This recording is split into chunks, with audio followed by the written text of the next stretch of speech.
네, 안녕하세요. 뉴파인 세아여고 박시현 팀장입니다.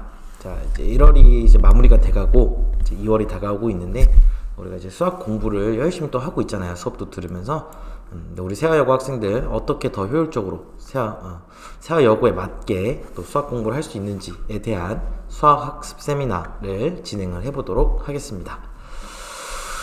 자, 우선 세아여고 수학 등급 컷부터 좀 보여드릴 건데요. 자, 전부 다 1학기 중간고사 등급을 좀 표현을 해봤어요. 자, 그래서 2019년, 20년, 21년 3개년에 대한 수학 등급 컷인데 중간에 있는 2020년은 코로나 때문에 시험이 매우 쉬웠습니다. 그래서 요 2020년 시험을 제외하고 작년 거랑 2019년에 봤던 시험들이 세아여고 원래 본연의 세아여고 색깔의 시험이라고 보여지는데, 자, 등급 컷 숫자들을 보세요.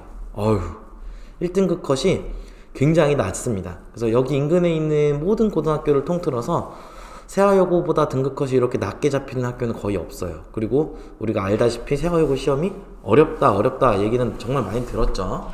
그래서 등급 컷도 그에 해당하게 좀 많이 낮게 나오는 상황이고, 자, 2등급 컷도 보시면은 60점 중반에서 70점 초 이 정도 사이. 그래서 1등급이랑 간격은 약 10점 정도라고 보여지고요. 그다음 마찬가지로 3등급 컷도 이때 정말 어려웠어요. 그래서 이때 50점 넘어도 3등급이다 라는 얘기가 나왔던 시험이 이제 요 시험이었고, 그다음 작년 기준으로는 61.8점. 그래서 2등급 간의 간격도 약 10점 정도. 자, 그래서 정리를 해보면 세아여고는 80점 정도 나오는 상황이면 1등급에 충분히 진입이 가능한 상황이고, 2등급, 3등급은 각각 10점, 10점씩 정도 내려간다라고 보여집니다. 자, 근데 우리 세아여고 친구들이 자, 수학시험이 어려움에도 불구하고 이렇게 등급컷이 낮고, 그 다음에 이제 왜 이렇게 낮았는지에 대해서는 선생님이 이제 뒤에서 분석을 해줄 건데, 우리가 기본적으로 마음가짐을 좀 바꿔야 될 필요가 있습니다. 우리 세아여고에서 상위권, 최상위권을 노리고 있는 친구들 같은 경우는 기본적으로 중학교 때 수학을 대부분 다 잘했어요. 그리고 중학교 때 대부분 수학시험 90점 못 넘는 친구 많지 않죠. 그죠? 그래서 기본적으로 점수를 잘 받는 거, 점수 숫자가 높은 부분에 대해서 되게 당연시 여기고 있는데요. 세아여고에서 제일 중요한 거는 중학교처럼 절대로 100점 받는 시험이 아닙니다. 이게 가장 포인트예요, 세아여고에서는.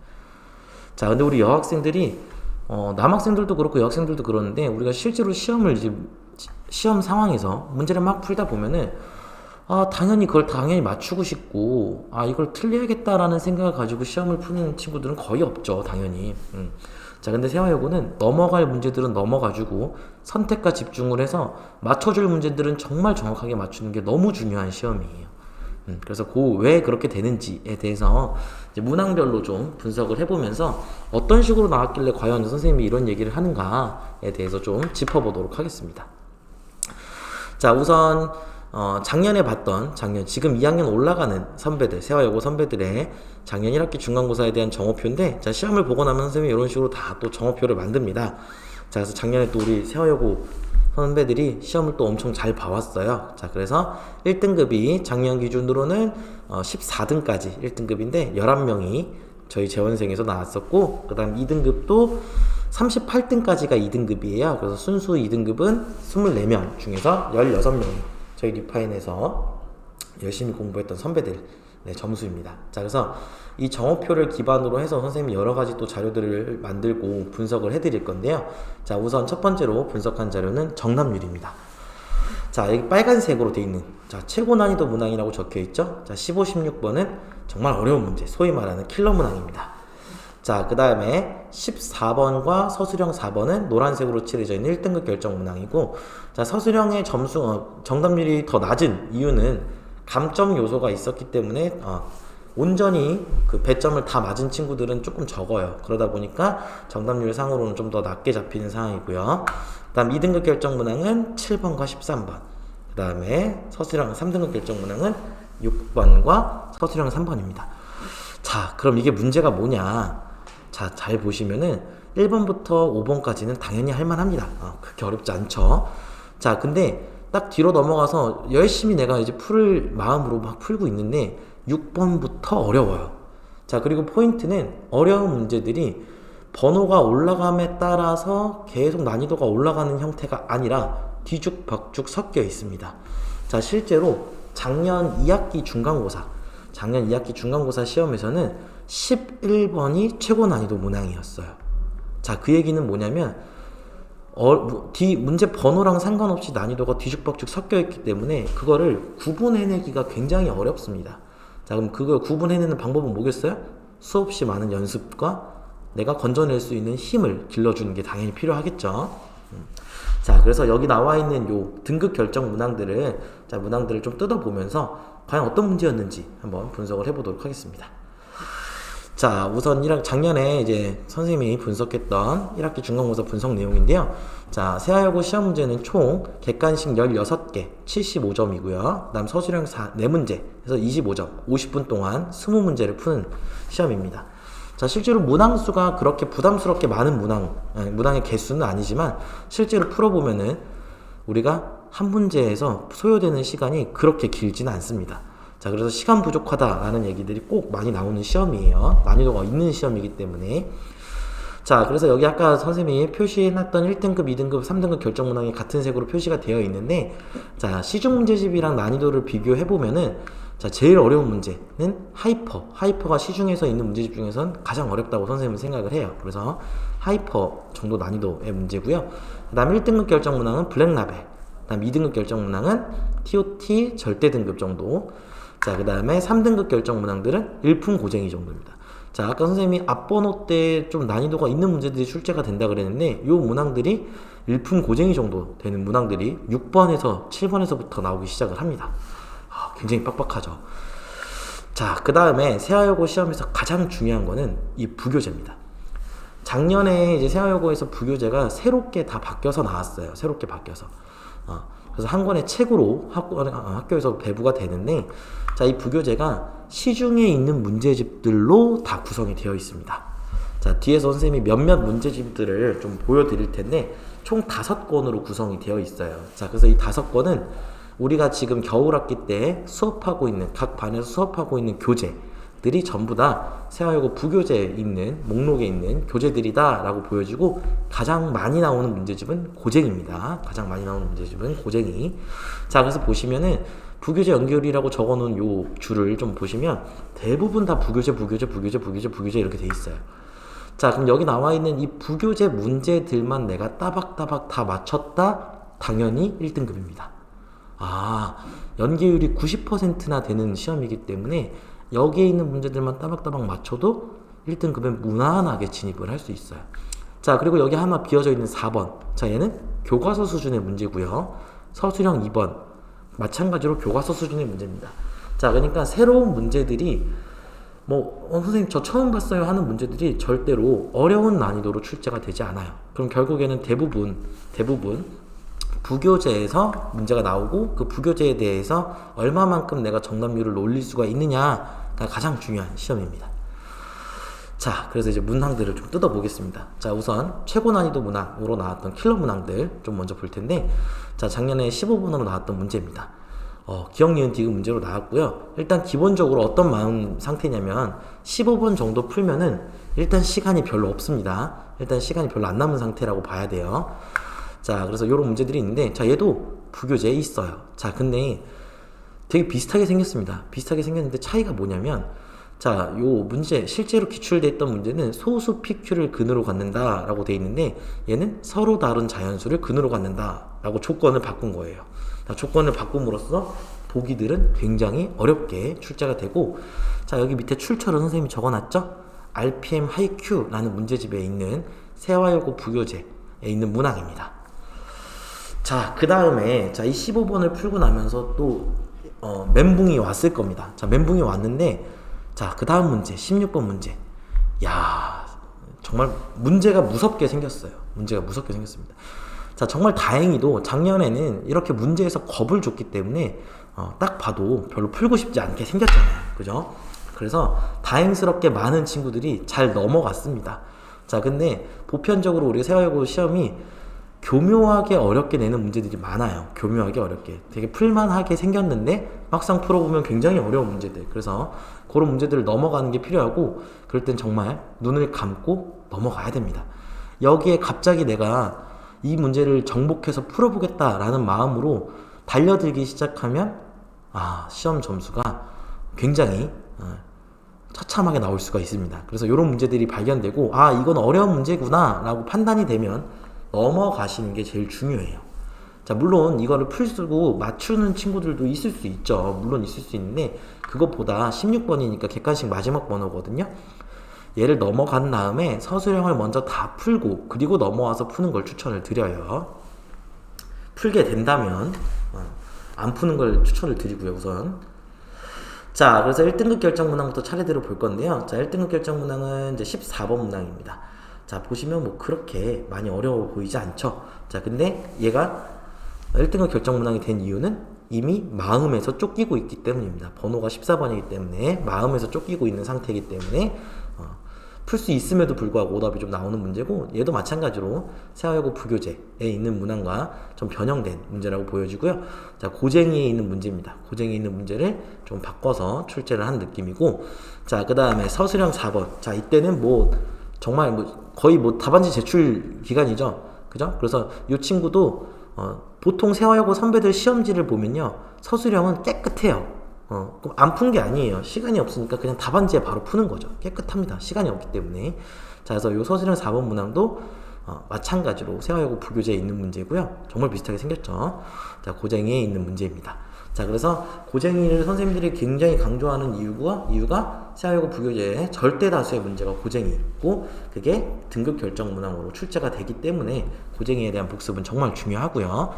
자, 그래서 무엇보다 우리가 세화여고에서 상위 등급, 1, 2등급을 도전하는 상황이다 라고 했을 때 가장 중요한 키워드는 부교재 변형 문제들은 당연히 좀 연습이 많이 된 상태에서 풀기 때문에 충분히 풀 수 있어야 되는 실력을 갖고 있어야 되고, 제일 중요한 건 선택과 집중입니다. 넘어갈 문제들은 넘어가고 맞출 수 있는 문제들은 따박따박 다 맞춰주는 게 상위 등급 진입하는 데 가장 핵심 키워드입니다. 자, 그 다음에 2등급 결정 문항도 보시면 우리 얼마 전에 봤었죠. 저희 수상 1차 모의고사에 선생님이 냈던 문제죠. 자, 이 문제가 7번 문제입니다. 7번으로 풀기에는 좀 그렇죠. 좀 난이도가. 자, 얘도 마찬가지로 세화여고 부교재에 있는 문항을 고쟁이에 있는 문항을 좀 변형해서 냈던 문제고요. 자, 그 다음에 13번 문항. 자, 이게 기억, 니은, 디귿을 각각 또 다 계산을 해야 돼요. 엄청 오래 걸립니다. 그리고 숫자도 예쁜 숫자들이 잘 안 나와요. 자, 그래서 얘도 마찬가지로 세화여고 부교재에 있는 일품 수학에 있는 문제들을 변형을 해서 이 한 문제가 이 보기 하나예요. 이 보기 하나. 이 보기 니은번 보기 하나입니다. 그래서 이거를 조금 쪼개서 여러 번 계산해봐라 문제로 냈기 때문에 시간이 오래 걸렸을 문제입니다. 자, 그래서 2등급에 진입하기 위해서는 아까 말씀드린 것처럼 계속 반복될 겁니다. 부교재에 있는 문항들을 여러 가지로 변형을 해서 풀 수 있으셔야 돼요. 정말 어렵죠. 그렇기 때문에 시험 난이도가 어려운 시험입니다. 세화여고는.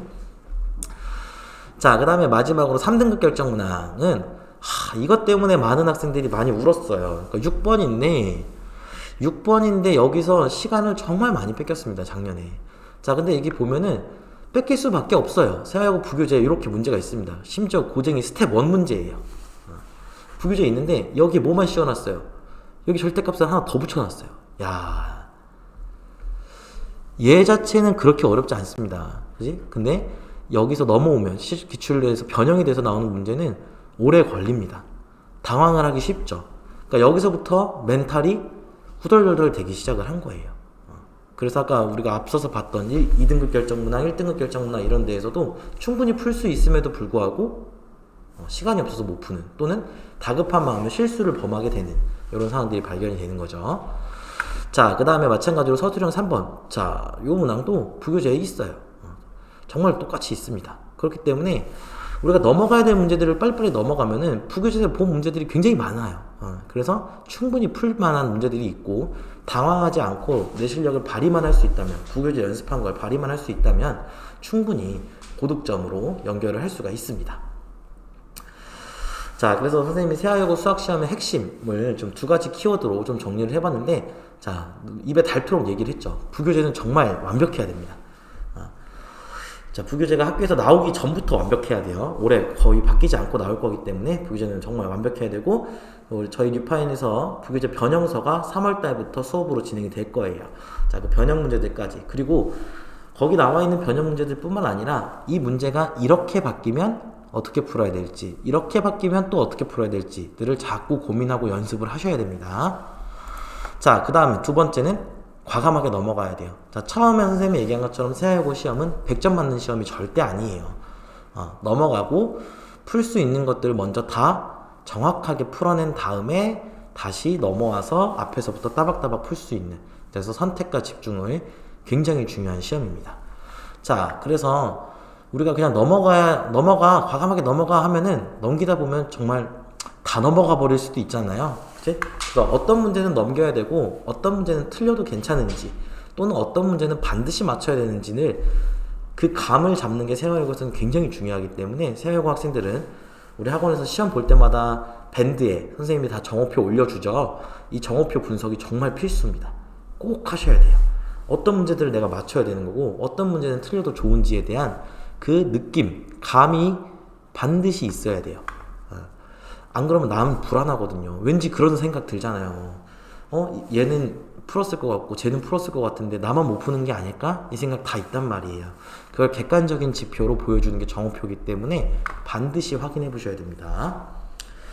자, 그래서 우리 겨울학기 때 그럼 어떻게 이제 남은 겨울학기 때 어떻게 공부를 해야 되느냐? 자, 우리 얼마 전에 다 수상 1차 시험 봤었죠. 그죠? 그 1차 시험의 성적표 내에서 내 예상 등급권이 2등급 이내다 라는 상황이면은 세아여고 선배들이 봤던 우리 꼭풀 시험지 봤던 걸로 내가 지금 어떤 게 약점인지를 빨리 파악을 하셔야 돼요. 우리 2등급권 이내에 있는 친구들은 수상 실력 정말 좋아요. 다 잘 풀고 이해도도 출중하고요. 다 실력은 좋은 학생들입니다. 그래서 내가 어느 포인트가 약점인지 또는 어떤 거를 더 보완해야 되는지를 찾는 게 굉장히 중요하고요.